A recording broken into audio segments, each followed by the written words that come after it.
Bonsoir à toutes et à tous et merci d'être avec nous dans le programme du soir sur New World Info. Le décryptage de l'actualité ce jour nous amène à parler du Burkina Faso après le procès du putsch, le temps des autres grands dossiers. Une page s'est tournée après le verdict rendu au terme du procès du putsch manqué de 2015, mais d'autres procédures sont lancées qui pourraient donner lieu à des procès tout aussi emblématiques, à commencer par le dossier de la répression de l'insurrection populaire d'octobre 2014 qui avait entraîné la chute de Blaise Compaoré. Où en est-on dans cette affaire? Nous parlons de tout cela ce soir avec Mamadou Diouf, notre éditorialiste. Bonsoir Mamadou Diouf. Bonsoir Samuel. Le procès du putsch manqué de 2015 a connu son épilogue avec des peines très lourdes. Justice a été rendue? Difficile de dire si justice a été rendue parce que quand on a fait perdre la vie à plusieurs personnes, est-ce que le fait de condamner une personne à 20 ans résout le problème? Puisque pour ceux qui étaient présents au niveau du tribunal, le général Guendéré en particulier, il a été condamné à 20 ans. Les peines de 30 ans, c'était pour des prévenus qui n'étaient pas présents, qui ont fui. Est-ce que ça résout le problème? Ça ne résout certainement pas le problème. Ça peut permettre aux familles des victimes d'avoir l'impression que quelque chose a été fait, mais comme l'a dit un des avocats des familles de ces victimes, c'est bon parce qu'un pas a été franchi, mais beaucoup s'attendaient plutôt à une condamnation à perpétuité en considérant que c'est la moindre chose qu'on pouvait demander pour avoir été à l'origine de la mort de plusieurs personnes. Alors, le verdict, lui, il est tombé. Est-ce qu'on devrait s'attendre à ce qu'il y ait appel? Certainement, puisque les condamnés n'ont rien à perdre en faisant appel, sauf qu'on oublie souvent que quand on fait appel, on ne réduit pas nécessairement la peine. Un appel peut se traduire par le contraire de ce qu'on cherchait, la peine peut être alourdie.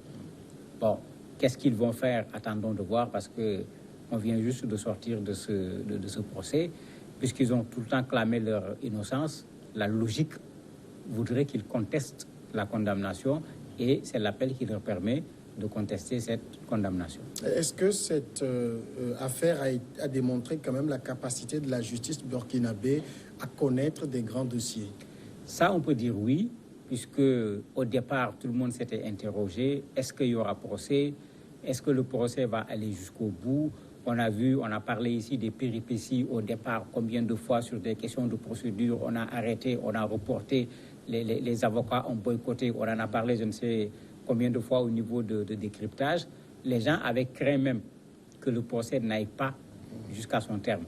À un autre moment même, les gens pensaient qu'avec la violence au Burkina, les gens risqueraient de négocier avec les deux généraux en considérant qu'ils peuvent aider à régler le problème de la violence. Mais aujourd'hui, on peut constater que la justice burkinabé est allée jusqu'au bout et la justice a prononcé une peine sur la base de la législation du Burkina Faso. C'est un pas important parce qu'il faut rappeler qu'un des avocats également de la partie civile l'avait dit une fois, c'est la première fois au Burkina qu'après un coup d'État, alors qu'il y en a eu plusieurs, qu'on soit allé devant la justice pour pouvoir juger les auteurs du coup d'État.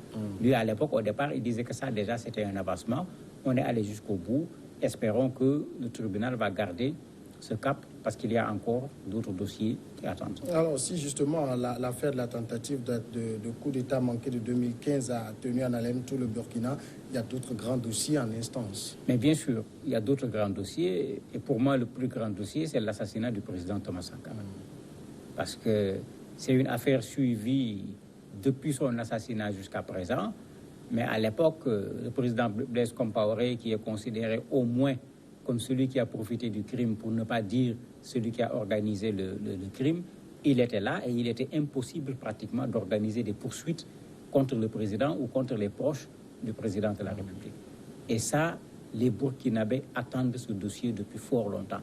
À la limite même, ils attendent ce dossier-là plus que le procès qu'on a connu tout de suite sur le putsch manqué. La seule différence, c'est que le putsch manqué, tous les éléments étaient là, on était presque en situation de flagrant délit, ce qui fait que c'est allé plus vite, alors que sur l'autre dossier, il a fallu réouvrir un dossier qu'on avait mis au congélateur. Et il y a encore des difficultés également sur ce dossier, en particulier l'identification du corps de l'ancien président Thomas Sankara, puisque ce que les analyses ont montré n'avait pas permis aux scientifiques de dire de façon certaine que c'était son corps. Donc ça, c'est un dossier que les gens attendent. Il y a d'autres dossiers parce que l'insurrection, c'est deux choses. Il y a la période du putsch où on a tiré sur les gens, mais avant la période du putsch, quand il y a eu la chute du régime, on a également tiré sur les gens. Et ce qui est curieux, c'est que quelqu'un comme le général Diendéré risque de se retrouver dans toutes ces procédures. Oui.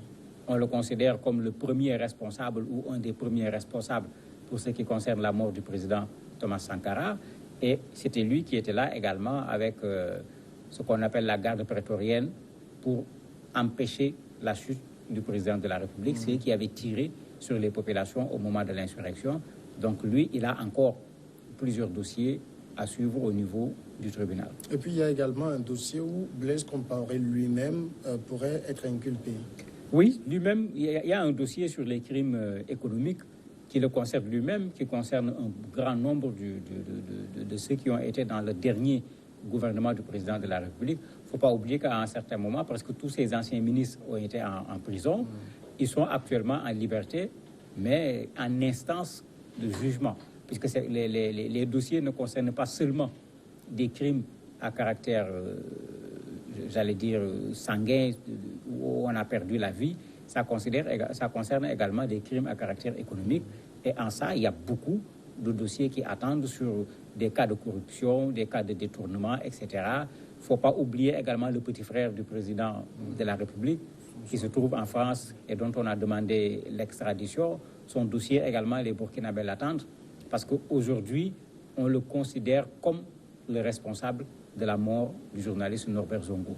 Donc tous ces dossiers sont là en attente et je me demande comment la justice burkinabé va pouvoir gérer tous ces dossiers, en plus du travail qu'une justice doit faire de façon régulière tous les jours. Ça veut dire que dans les prochains mois, les prochaines années, il y aura une saga judiciaire au Burkina Faso? Je me dis ils vont mettre en place certainement, comme ça s'est fait dans beaucoup de pays, une juridiction à part pour s'occuper de ces dossiers, pour permettre à la justice de façon générale de continuer son travail de tous les jours. Parce que tous ces dossiers dont on vient de parler, ces dossiers-là suffisent pratiquement pour occuper la justice du Burkina. Et on l'a vu avec le procès, ça coûte de l'argent, ça prend du temps. On a fait 19 mois avant d'arriver à ces condamnations. Même les populations qui étaient intéressées par le procès, on a dû délocaliser le procès pour avoir une salle beaucoup plus large. À un certain moment, les populations se sont lassées de ces discussions qui leur paraissaient interminables entre des juristes, les avocats, les juges.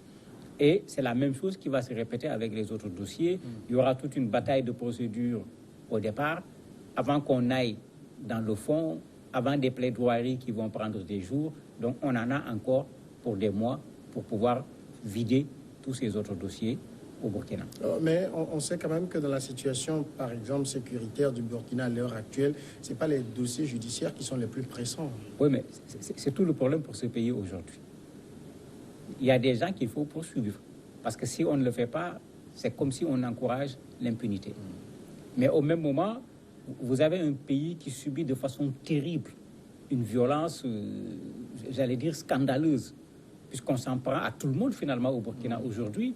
Non seulement on s'en prend à tout le monde, mais cette violence est même dangereuse parce qu'elle se transforme de plus en plus en une sorte de bombe sociale qui pourrait amener les Burkinabés à s'opposer pour des questions de religion, qui pourrait amener les Burkinabés à s'opposer pour des raisons ethniques, qui bloque actuellement la scolarisation des enfants burkinabés dans presque toute la partie centre, est et nord du pays.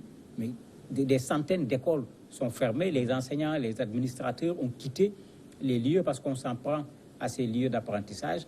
C'est vrai que, à côté de ça, ces procès ne doivent pas être considérés comme une priorité pour oublier cela.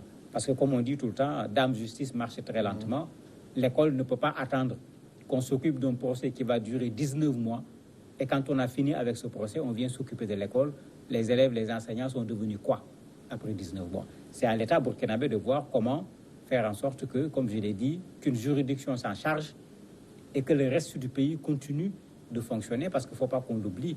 le but de l'insurrection, ce n'était pas simplement de faire tomber un président, c'était l'expression également d'un mécontentement des Burkinabés au plan social, au plan économique. Ceux qui gèrent le pays doivent également se mettre à l'œuvre pour le développement du Burkina. D'ailleurs, après la fin du procès du putsch monté, beaucoup de voix se sont levées au Burkina pour dire que le contexte sécuritaire est tel qu'il faut penser à élargir, par exemple, le général Diendéré pour qu'il apporte un coup de pouce à la lutte contre le terrorisme. Oui, ce débat était là dès le départ. Ce débat était là dès le départ, puisque tout le monde connaît le rôle qu'il a joué dans la libération des otages, en particulier en Afrique de l'Ouest. Tout le monde sait que c'était le numéro 1 pratiquement des services secrets qui connaissait tous les dossiers de la sous-région. Tout le monde sait qu'il était en contact aussi bien avec la rébellion Touareg que la rébellion islamiste au niveau du Mali. Donc toutes ces raisons avaient fait que même parfois des gens avaient douté en disant que est-ce que vraiment il y aura procès parce que celui-là, il ne faut pas qu'il parle, il détient des informations, etc. Bon, on n'est pas allé dans ce sens, puisque le président Blaise Compaoré lui-même a écrit en montrant sa disponibilité à coopérer avec le président Kaboré pour essayer de régler ce problème de la violence. Ben, pourquoi pas, s'il peut participer à régler ce problème, même s'il a une certaine culpabilité sur la mort d'un certain nombre de Burkinabés, il est quand même Burkinabé. Et ce n'est pas parce qu'on est dans la prison qu'on ne doit pas tenir à son pays. À mon avis, s'il peut faire quelque chose pour que cette violence cesse, il doit le faire. Mamadou Diouf, merci d'avoir répondu à nos questions. C'est moi qui vous remercie. Et nous marquons maintenant la pause très courte et après, c'est l'invité.